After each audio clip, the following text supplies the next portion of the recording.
James Esparza presents World Without End, The Roosters Crow, a short story. Dedicated to the Iron Age. Welcome to the Kingdom of Doter, a land of opulence and ancient beauty, nestled in the heart of the scorching desert known as Sangra. The capital city stands tall and proud at the base of a mighty volcano. The nobles and knights of the city flock to Castle Phoenix, a fortress of ancient and mysterious materials that stands tall atop the fiery mountain. The castle's walls provide a safeguard against the darkness that lurks beyond the kingdom's borders, a never-ending threat of monstrous creatures that seek to bring destruction to all lands of light. The lands of light are but a single blot of light being illuminated within an endless plane of absolute darkness. This light comes from the rays that reach down from the mysterious and veiled places beyond the abyss. These lands are surrounded by complete darkness on all sides. Those that live within the light call this darkness the Abyss. A mighty force of evil has struck against the kingdoms of light. The kingdom of Doter prepares for a great victory, or their final stand. Having not enough soldiers to face the daunting force to come, the king of Doter, he who was chosen by the mythical creature all true Doter know to exist and bow down to, the mighty Phoenix, calls for aid. With their pride stepped upon, those mighty warriors of Doter sent out a message to all those willing to fight. All who were called answered.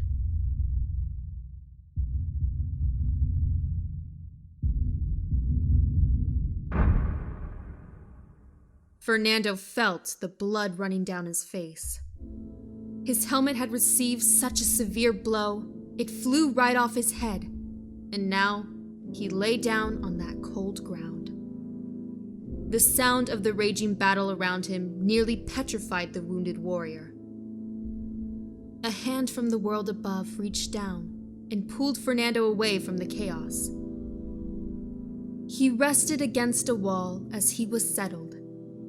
He felt his nearly blinded face being cleaned, all while the sound of battle continued to rage behind him. "What?" his dry voice mustered aloud. "Stay still!" His brow folded at the sound of Marcy's voice. "Marcy, stay still." She cleaned him up as best she could with what she had. "Can you see?" "Kind of." "Good enough. We're routed. The Roosters are gathering near the— What? No, we are not. We're Roosters, damn it!" He tried to push her off with his one good arm, but the freakishly strong woman easily held him down. "I can't stand you stupid kids. You're not warriors. You're a bunch of barely trained orphans at best. Don't you dare call me that!" She slightly loosened her grip on the boy. "Fernie, we need to leave. Now, while there's still a chance. You don't get it, do you?" A thin stream of blood flowed down his head and into his unblinking eye. The two stared at each other. The battle all went silent. Marcy looked away as she released the young warrior. "Why?" He rose to his feet and took in a deep breath, pulled out the small, hollow wooden figure of a rooster from his pocket. He blew into it, and it released the sound of a rooster, the one she had heard 1,000 times before. "Because, Marcy, roosters don't flee." She looked around at the many orphan boys, who she had just ordered to retreat, gathered around Fernando the First. Fernando looked towards the front line that was roughly 100 yards away. He gave Marcy a glance, not knowing how far she had to take him before his eyes returned to the front line. Warriors from around the lands of light skirmished in a growing chaos as the abyss slowly approached the light. A great fear filled the boy, one he did his best to yell away. "Roosters!" Fernando lifted his blade into the air, the blade his father Rutger had given him. The shine from the remaining light glimmered off the blade and blinded Fernando for a moment. His mind raced back to his earliest days as the first and only rooster who trained at the feet of an old blind man. Now, the Roosters were a legion of orphans who were called upon by the King of Dodor himself to defend the lands of light. Little did he know that from afar, the very king who looked upon the battlefield looked upon those gathering roosters. Well-trained warriors from noble houses and feared armies from across these lands of light were retreating or barely holding on. There, only one leader from all these armies gathered his legion and prepared for an assault. It was those poor orphans from the far east, those who lived their lives plain soldier. A single tear escaped the stone-like king's face. That day, as a stain of shame fell upon his royal heart, he saw Fernando I look towards the ongoing battle and rage forward like only a warrior could. His fellow orphans all let out that ridiculous crow. Screaming with fear, they charged forward, following their chosen leader. Fernando let out the loudest crow he could as he saw abominations from across the abyss enter the light to face man. Tears filled the wounded warrior's eyes as his mind raced back to the brave words that Rutger had once spoken, the words that had saved his life and now gave him strength. If you have a passion to live, there is no surrender. Their blades clashed with creatures of the dark that day.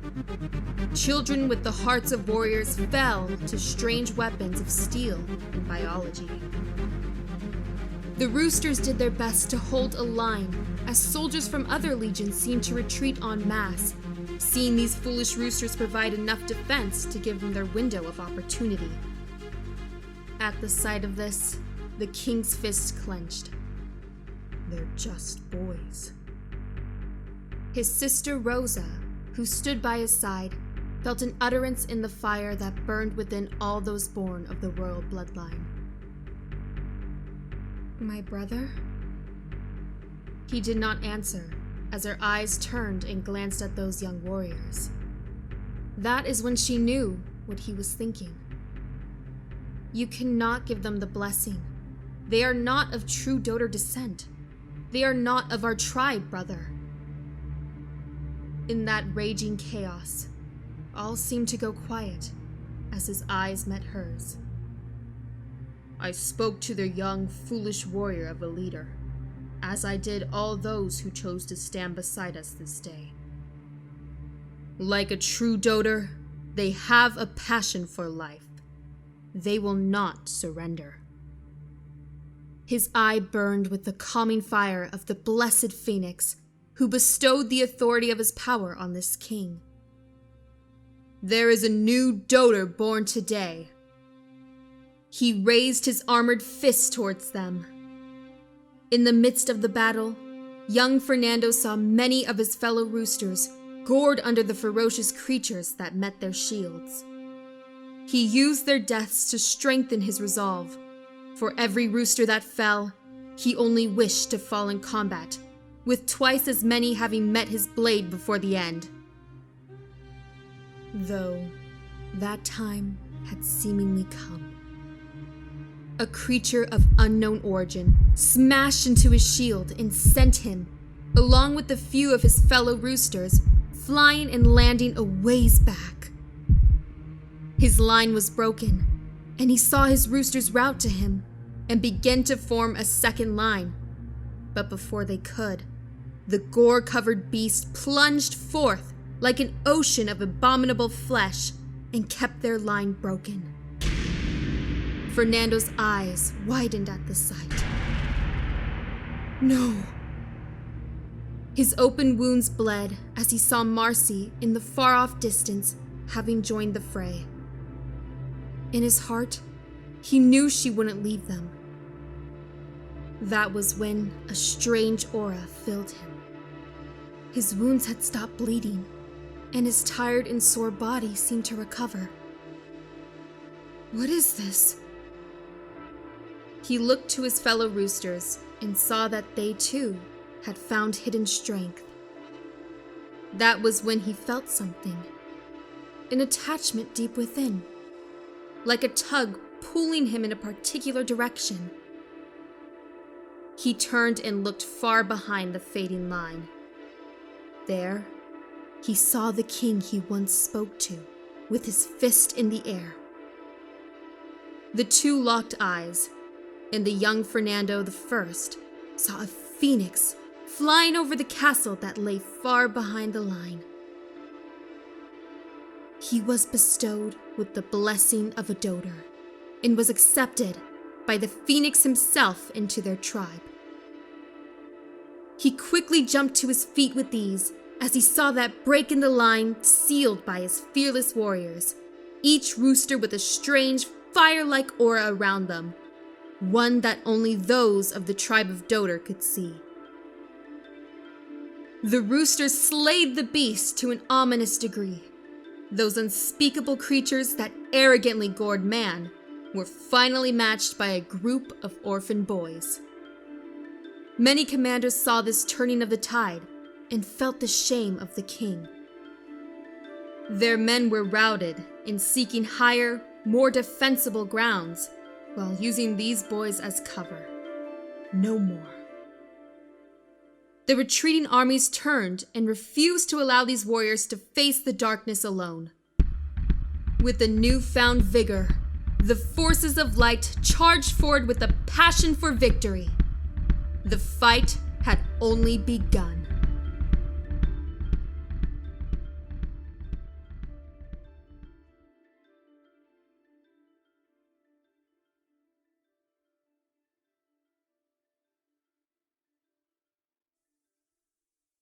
World Without End is a new and fresh fantasy sci-fi world, full of diverse landscapes and interesting, unique civilizations that strive to exist in a world of both ancient kingdoms and futuristic cities. Technological wonders built decades ago, and mystical creations that live and breathe together in this ever-evolving world of adventure and terror. This is but a glimpse into that world. Thanks for reading. You can find out more about The World Without End at worldwithoutendlore.com, a website dedicated to the lore of World Without End, created and operated by me, James Esparza, author of this short story. If you'd like to support World Without End, why don't you come and join our Substack at worldwithoutendlore.substack.com. Thanks again.